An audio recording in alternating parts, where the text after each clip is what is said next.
Studenti bulli puniti con DASPO, ovvero con la sospensione da 3 giorni fino anche a tutto l'anno scolastico dello scuolabus.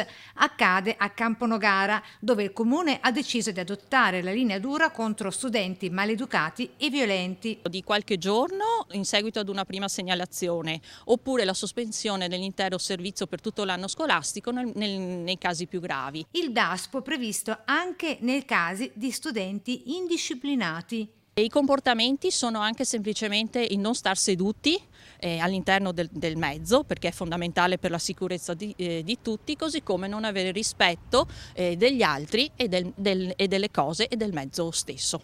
Da ricordare che il servizio scuolabus a Camponogara costa 170.000 euro all'anno, cifra per 2/3 sostenuta dal comune, per la parte restante dalle famiglie dei 300 studenti che ogni mattina usufruiscono dello scuolabus. Quindi noi, se dovessero succedere dei casi non di bullismo ma anche semplicemente dei casi un po' dettati dal fatto che tanti ragazzi sono un po' più vivaci dagli altri, abbiamo il dovere di intervenire, perché questo può mettere a repentaglio anche la salute dei ragazzi stessi. Metta il caso che qualcuno scherza, si alza dal posto e durante il tragitto l'autista deve fare magari delle fermate brusche, può causare che qualcuno si faccia male. Studenti e famiglie sono avvisati della serie: a Camponogara la buona educazione, se non la si ha, la si impara anche forzatamente, così come previsto dal regolamento comunale.